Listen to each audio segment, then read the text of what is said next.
যখন প্রথম আমাদের পরিচয় হয় একজন আরেকজনকে আপনি বলেই সম্বোধন করি, তারপরে আর কোনোদিন তুমি হয়নি। আমার কাছে মনে হয়েছিল যে এত অরা ডিফারেন্ট ওনাকে তুমি বললে আমার কাছে মনে হয় এটা ফিট অন করে না। ওকে, তো রেসপেক্টটাও আছে, ভালোবাসাও আছে, এবং আমার কাছে মনে হয় যে আমি ওনাকে আপনিই বলতে চাই। লাক্সের সুন্দরীদের প্রতি তো আমাদের একটু বিশেষ আকর্ষণ থাকে এবং একেবারে। 2009 এর ব্যাচটা ছিল অসাধারণ আর কি। হ্যাঁ, সত্যি হেলদি কম্পিটিশন ছিল। আমরা আমরা সবাই এত সিরিয়াস তখন, এক্সেপ্ট মি। আমি আসলে সিরিয়াস ছিলাম না, কারণ আমার কাছে ব্যাপারটা মনে হচ্ছিল যে আচ্ছা দেখি কি বলে, এটা কি ওটা কি, নতুন নতুন সেগমেন্টের সাথে একটা ইন্টারকানেকশন হচ্ছিল। কিন্তু আমি এখন অনেক বছর পরে যখন এখানে এসে চিন্তা করি, তখন আমার কাছে মনে হচ্ছিল যে আরে আর একটু সিরিয়াস হলে ভালোই করতাম মনে হয়। না সেই সময়ের জন্য ওটাই পারফেক্ট ছিল আসলে। এবং আসলে অর্ষার পক্ষে কোনো কিছু ফেক কিংবা কোনো কিছু আরোপিত সম্ভব না, আসলে যেটা আসে সেটাকেই আমরা অ্যাকসেপ্ট করি। এটা ট্রু। তবে দুজনের সম্পর্কটা আমার খুব দারুণ লাগে যে আপনি আপনি করে সম্বোধন করেন এবং খুব মিষ্টি। একটু জানতে চাই, কেন তুমি নয়, আপনি কেন? কেন তুমি বলতে হবে কেন লাবণ্য? তো শুনি না তোমার কাছ থেকে, আমরা তো তুমি বলি, একটু তাদেরটা শুনি। বলেন। আমি বলবো, হ্যাঁ, এটার মধ্যে এক ধরনের শান্তি আছে, এক আচ্ছা। ধরনের ধরেন আপনি না চাইলেও খুব বেশি বকা দিতে পারবেন না। আচ্ছা, আপনি- ভালো ট্রিক। আপনি বলে কতটুকু বকা দিতে পারবেন আসলে? তো আচ্ছা, এবং বকাটাও সুন্দর হয়। আপনি ঘরটা এমন নোংরা করেছেন বুঝতে কেন? পেরেছি ট্রিকটা। আপনি এই ফালতু কাজ করলেন কেন? মানে হাসি চলে আসবে, কিন্তু এটা পুরো কমপ্লিট করতে Right, পারবেন বলতে না। পারবেন না এটাতে। সেটা ভালো, বিষয়টা ভালো লাগলো। কি বলো, It এখন থেকে works. তোমাকে আপনি বলবো ভাবছি। আচ্ছা, আমার ক্ষেত্রে ডিফারেন্ট। আমার ক্ষেত্রে আমরা শুরুতেই একজন আরেকজনকে যখন প্রথম আমাদের পরিচয় হয়, একজন আরেকজনকে আপনি বলেই সম্বোধন করি, তারপরে আর কোনোদিন তুমি হয়নি। আমার কাছে মনে হয়েছিল যে এত অরা ডিফারেন্ট ওনাকে তুমি বললে আমার কাছে মনে হয় এটা ফিট অন করে না। ওকে, তো রেসপেক্টটাও আছে, ভালোবাসাও আছে, এবং আমার কাছে মনে হয় যে আমি ওনাকে আপনিই বলতে চাই। এটাই সুন্দর আমাদের মধ্যে। অবশ্যই। একদমই আসলে তাই। ভেতর থেকে যেটা আসে সেটাই সেটাই সুন্দর, সুন্দর। এবং আপনারা দুজনই সুন্দর। আপনাদের দুজনকে একসাথে দেখে খুব ভালো লাগে। Thank you.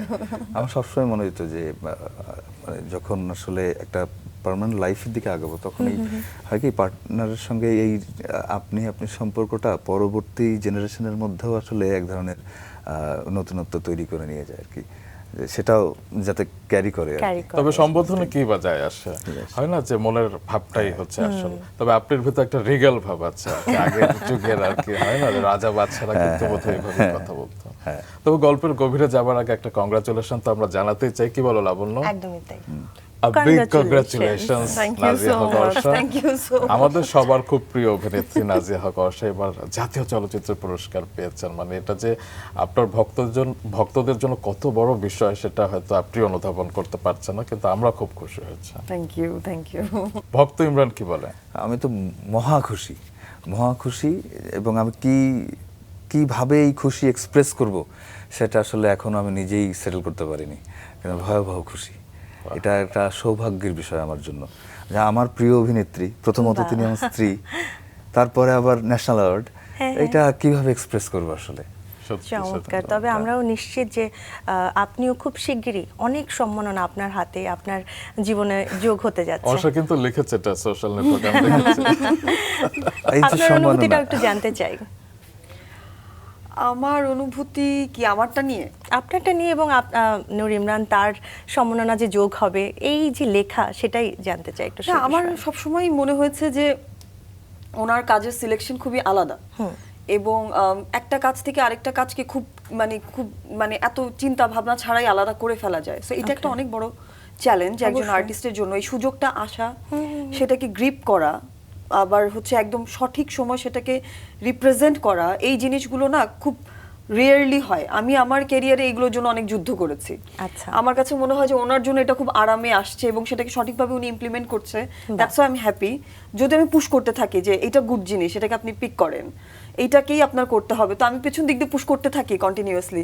উনি মাঝে মাঝে বলে যে না, এত চাই না, অল্পতেই হবে। বাট আমার কাছে মনে হয় যে খুব অল্প সময়ের জন্য আমাদের কাছে সুযোগগুলো আসে। একেবারে। যখন আসে তখন সর্বোচ্চ সুযোগটাকে গ্রিপ করা উচিত।